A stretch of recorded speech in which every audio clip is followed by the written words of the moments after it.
Hello everyone, and welcome back to the Ultimate Neo Geo review here on Player One Start.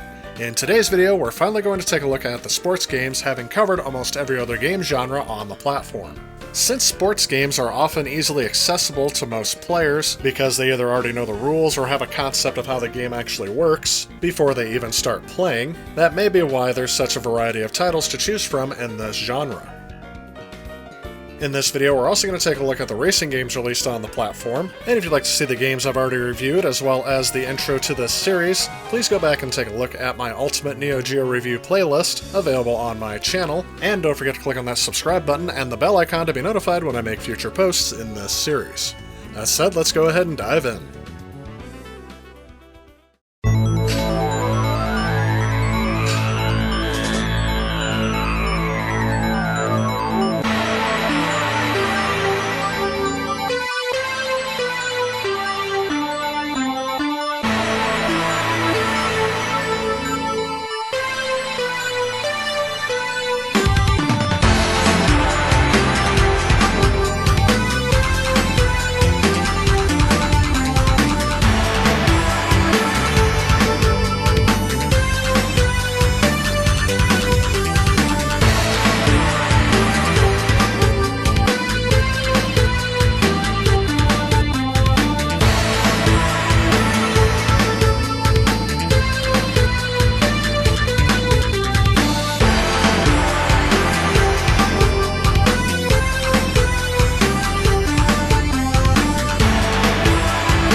Baseball.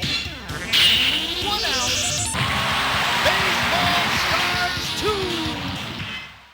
Baseball Stars 2 is a two-player baseball sports arcade game that was released by SNK in 1992. The player can select from one of 18 teams across 2 leagues, the Exciting League for Beginner and Fighting League for Expert. As opposed to the original, this game put more emphasis on the graphics and the gameplay. For example, in this game you're able to change pitchers or batters, as well as power up batters, which increase the size of their bat. This version of Baseball Stars 2 was very critically acclaimed upon its release, with the first issue of GameFan reviewing the Neo Geo version, with both reviewers giving it a score in the upper 90s. Overall, I did enjoy this game over the original, so if you're going to get one over the other, I would say try this one. And this game does follow the advice I've been giving for sports games in general, which is that it's better in 2-player than in single-player.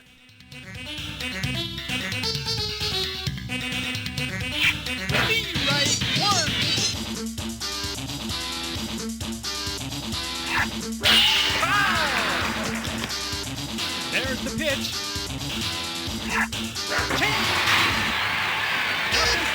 The Sydney Griffins.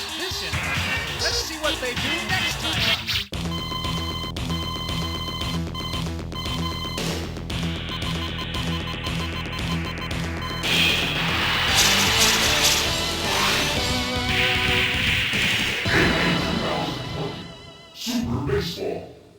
Super Baseball 2020 is a futuristic baseball video game that was released in 1991 in Japan for the Neo Geo. This game essentially follows the rules of baseball with some upgrades for the year 2020.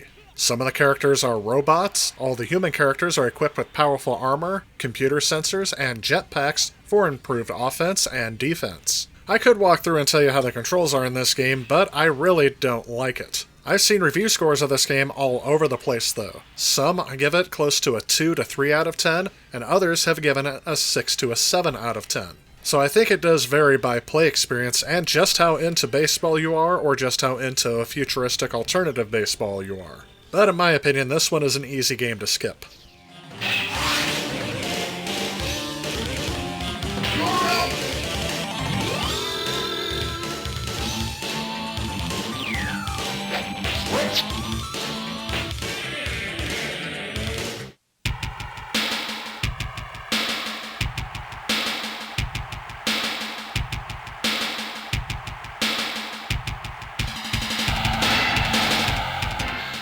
Football Frenzy is the only American football arcade game that was developed for the Neo Geo, and it was published by SNK in January of 1992. This game was SNK's second attempt at making an American football game after 1987's Touchdown Fever. And for the most part, this does play like what I would expect a football game to play like. I did notice while playing through the game on single-player mode that I was not able to select my defensive plays, only being able to select offensive plays. It just seems like the team automatically sets up the best defense to the team's offense. I also noticed that every time I tried to pass in a play that it got intercepted, so maybe I'm doing something wrong. This game did get a more mixed reception from critics when it was released, probably because it doesn't play a lot like the gold standard at the time this was released, John Madden Football. Overall, though, I didn't think it was a bad experience, but I wouldn't give it more than a 6 out of 10, only recommending it to those that are fans of football and wouldn't mind playing a 90s arcade style of the game. Ready, break! It's an interception! Outstanding! The Bullets have the ball. Ready, break!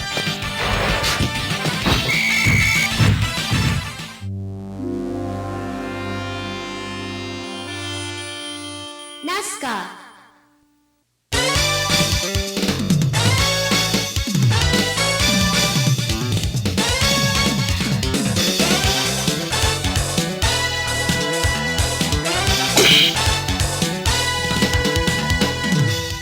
Neo Turf Masters is a golf video game by NASCAR, the same people who produced the Metal Slug game originally, and this game was released in 1996. Those of you that have followed my channel for a while will know that I am a big fan of golf video games, and after playing this game it quickly became one of my personal favorites. Besides the high detail graphical style for the time period, this game really has good tight controls. Unlike many golf games of the era that used a 2-click swing system to determine the hook or slice of the ball, Neo Turf Master uses a single click for the power of the shot and a second for the height of the shot, with hook and slice being selected with the B and C buttons. I fully agree with the statement that this makes the game easier to pick up and play than its contemporaries.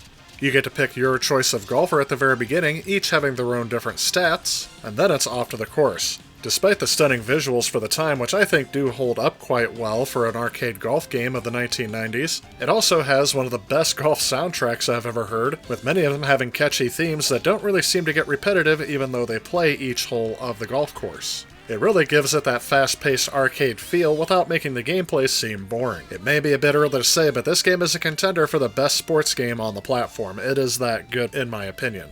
Sadly, this game is up there in collector's value, so I ended up getting the Big Tournament Golf, which is the Japanese version of the game, for much cheaper, and I'm very happy to have this in my collection. Flies for birdie. Player 1 stands second. This is Nancy's report.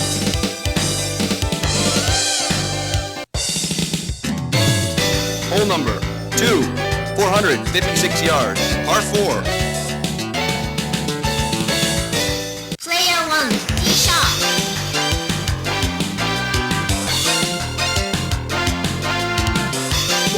Good shot. Fairway.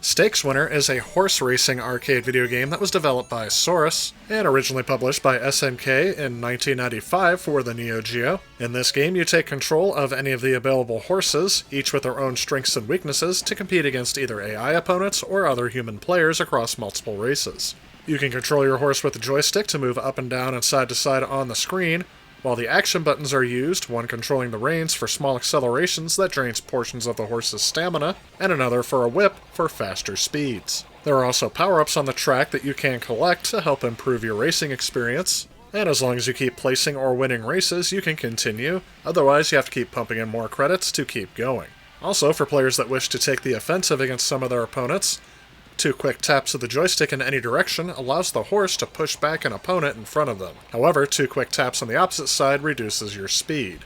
There was a sequel released the following year called Stakes Winner 2, and I had a hard time finding much of a difference between these two games, other than some visual and audio tweaks here and there. Otherwise, the game controls almost exactly the same as the original, leading me to suggest that if you're going to collect these titles, only one is really necessary.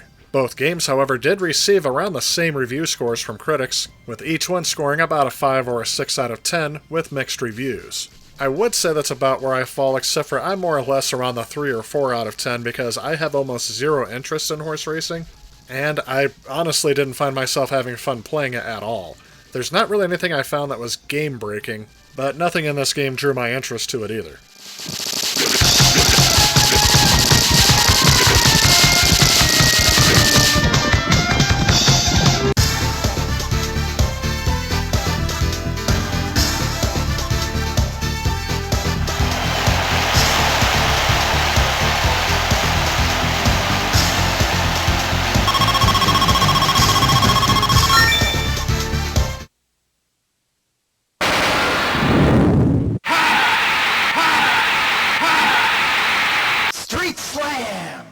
Street Slam is a basketball video game that was developed by Data East for the Neo Geo in 1994. The game features 3-on-3 basketball matchups with a variety of different teams.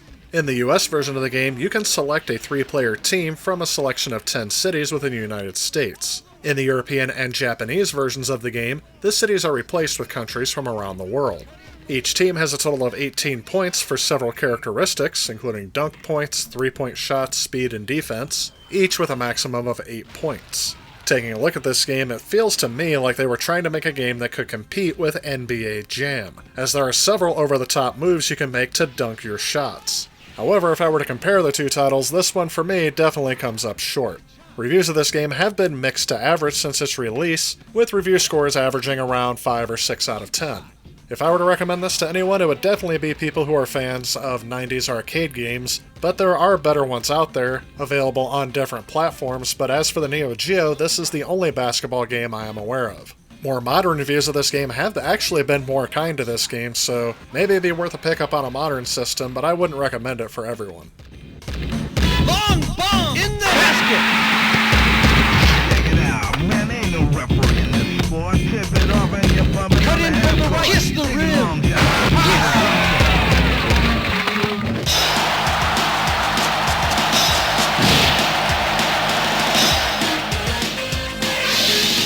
Super Sidekicks. And if you haven't noticed yet, there's one sports genre I haven't covered yet out of all of these games, and that is Soccer. To me, it's almost astounding how many soccer games were released for the Neo Geo, with many of them being produced by SNK, but also it seems almost every third-party developer threw their hat in the ring for a soccer game as well.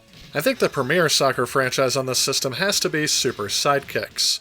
This is a series of soccer video games that were made by SNK for the Neo Geo. The first entry in this series came out in 1992 for the MVS, and was the successor to SNK's first soccer game, Soccer Brawl. Game development was headed by Akechi Kawasaki, and this game was developed by most of the same team that worked on several projects for the Neo Geo platforms at SNK. This game is viewed down from a top-down perspective in a 2D environment with sprites. Although it follows the same gameplay as other soccer titles at the time, and most of the rules are present as well, as expected this game opts for a more arcade-styled approach instead of a full simulation. This title features 12 teams divided into 2 groups, each which compete for the SNK Cup. If you attempt a full playthrough of the game, you will compete against all other teams in your group, and then it goes to an elimination tournament semi-final, and then finally to the final match to win the cup. This game was well received from players and critics alike upon its release, however in more modern reviews, this game has cooled off a little bit. Overall, I still feel like this is a competent title, and one that may be enjoyed most by soccer fans, but its easy-to-learn control scheme can make it more accessible to other players. Just don't know how many people want to play a title that was designed in the 90s with soccer.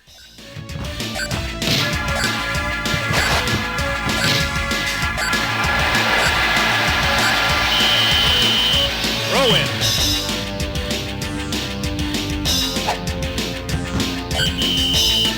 Halftime.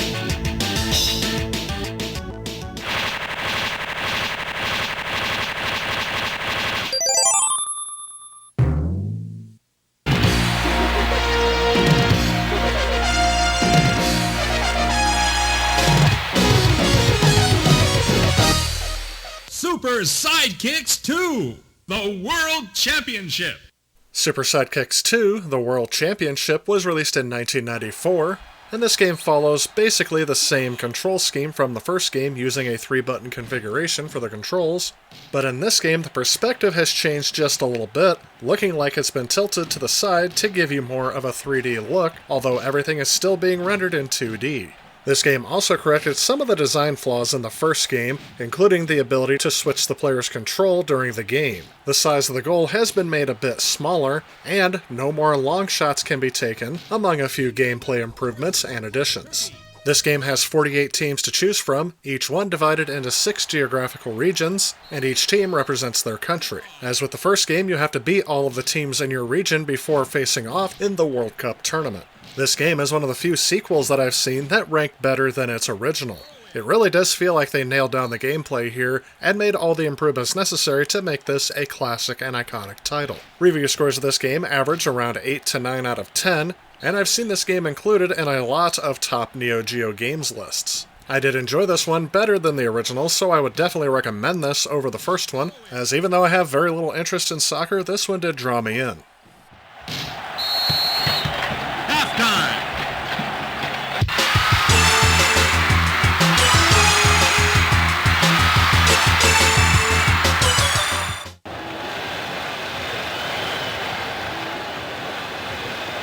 Super Sidekicks 3, the next glory! Super Sidekicks 3, The Next Glory, was released in 1995, and a new feature in this game involves being able to personalize your player that scores goals for your team, as well as being able to keep track of it in a high score list. This is placed alongside the top teams ranking, which serves as a high score table for teams. There is now a top scorer table for individual players. This game also adds regional tournaments, in which a team from any region can enter a tournament within their own or in other regions.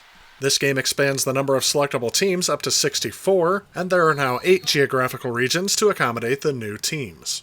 And although I think this game plays well enough, I think my biggest criticism of this game is that it doesn't really feel like a full-blown sequel. This game feels like an early example of them just reskinning a new game and slapping on a new number. In other words, it feels just like an update to the older game rather than a full-blown new title with new features.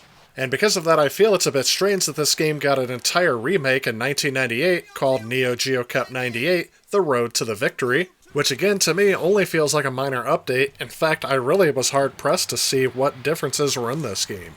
In fact, I had to do some research and I found out the only difference in this game is that the teams were changed to reflect the World Cup in 1998. So either way, I wouldn't consider any of these games essential.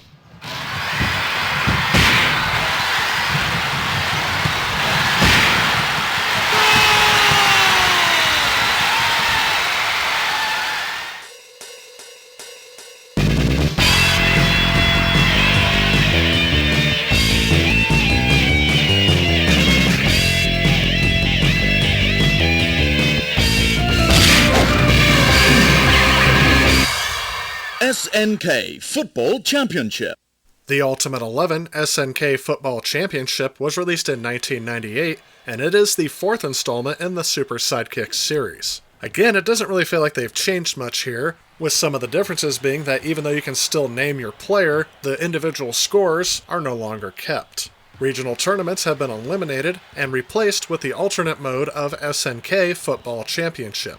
Overall, this game did receive a positive reception from critics, but ended up being less popular than its predecessors. And to me, that is no surprise. After playing these games in order, I was getting a lot of fatigue, and really not seeing any difference in the game since Super Sidekicks 2. If I were to recommend any one game out of the series, I would say 2 is my personal favorite, but you couldn't go wrong with either 2 or 3. The Ultimate 11 was really similar, and I didn't really see anything that would push me towards that one, and the first one has some flaws that I think were corrected, starting with the second game.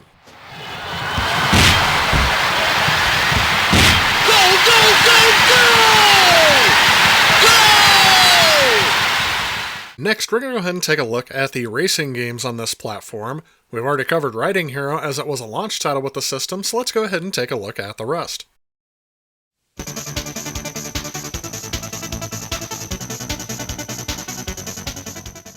Neo Drift Out New Technology was released in 1996, and although it is the fourth in the series, it is the only one on the Neo Geo. This is an arcade-style rally racing game with an isometric perspective. And although the controls are a bit simplified, this game is just frustratingly tedious to play. Review scores of this game average around 5 out of 10, but I would put it down there as about a 2 out of 10. Mainly because I didn't find this game enjoyable whatsoever in the least, and it was a chore for me to get through. The reflex challenges combined with some of the slippery controls of the cars really didn't go over well with me, so I honestly could not recommend this to anyone for the system, unless you're getting it as a display piece for your collection, because this is not what I see you coming back to play very often.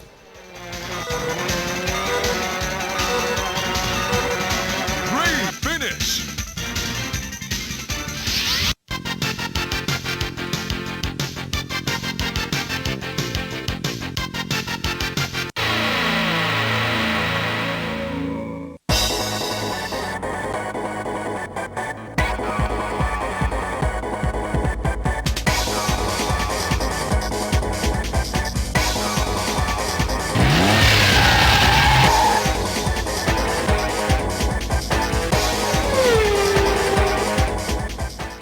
Overtop is a racing arcade video game developed by ADK and published by SNK in 1996. It is the spiritual successor to Thrash Rally, which was released earlier in 1991. And to describe how this game plays? Oh no, it's another isometric perspective top-down game. I'm just going to go ahead and say I am not a fan at all of these games. This is just a dated playstyle that we only put up with because of a system that couldn't do 3D graphics. Some people may find these nostalgic, but I really don't. And in terms of playing this game, I was kind of surprised. Upon my first playthrough of this game, I was able to beat it on easy difficulty with no issues whatsoever. The controls of this game are simplified just like in Neo Drift Out, but I feel like the cars themselves control so much better. Or maybe I just picked the right one right from the get-go and didn't realize it. I will note that this game uses a checkpoint system in which the player will gain extra time by reaching a tunnel at the end of each location, and each time you reach a checkpoint you gain more time, but if you run out of time before you reach the checkpoint, that's where your run ends. This game has received mixed reception from critics and reviewers since its release, and I've seen it ranked at around a 3 to 6 out of 10, but to be honest, I was actually kind of surprised by this one. I didn't feel like it was excellent by any means, but it was one of the better top-down racers with an isometric perspective that I've ever played. So if you feel like you have to try out one of these games, this is the one I'd recommend.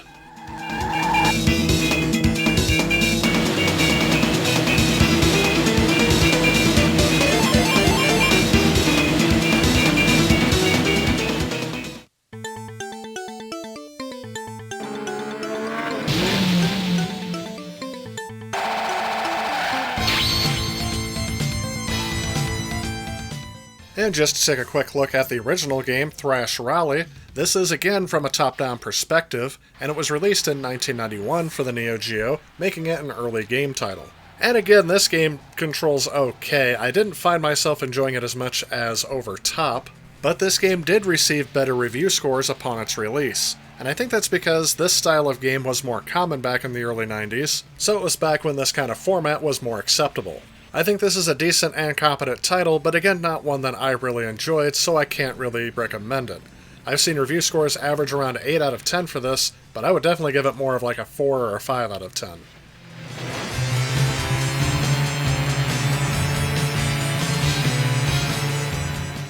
Well, that'll about wrap up the sports and racing games released for the Neo Geo. I didn't cover every single game, but I did cover a lot of them. I think overall, sports games from this system are going to be very dated due to the system's limitations when compared to games of the modern day. The only games that I feel like aged well on this system are Neo Turf Masters and Super Sidekicks. Every other sports game on this system, really I wouldn't consider essential. So most of these games, in my opinion, are just going to be well suited to being display pieces in your collection, rather than ones you'll actually go back and play very often. But again, that is just my opinion, coming from the fact that I don't really enjoy a lot of retro sports games, because I feel like sports games are mainly products of their time, and because there are better ways to play them today, they become dated a lot more quickly than some of the other titles. I feel the same way with racing games, as those are games that are typically ones that push the systems to their theoretical limits, and the Neo Geo comes up short as well, I think with the biggest hindrance being that they can't generate 3D graphics. Maybe if they would have done a game more similar to something like Pole Position, maybe with that rasterized graphic effect, as I think that's the one they used in Riding Hero, which was a launch title, maybe I would have liked those a bit better, but I'm not a fan of top-down racers. But anyway, that is just my opinion. I'm sure many of you may agree or disagree with my opinions in the comments below. Go ahead and let me know what your experiences have been with these games, or if you haven't played any of these, let me know in the comments which ones are more interesting to you to try. But with that said, that is going to wrap things up for this part of the Ultimate Neo Geo review. And now that we've covered the vast majority of games for this system, the only thing left to do is wrap up the Neo Geo review with the system's legacy and where they're at today. And that will be what we cover in the next and final part of the Ultimate Neo Geo review. So stay tuned for that coming out to you real soon. If you like this video and you'd like to help out with future projects on this channel, please consider supporting me on Patreon. A special thanks to those Patreons you see on screen. Also, if you like what you see, please remember to leave a like and click that subscribe button on your way out. As always, I want to thank you all so much for watching, and I will see you all in the next video.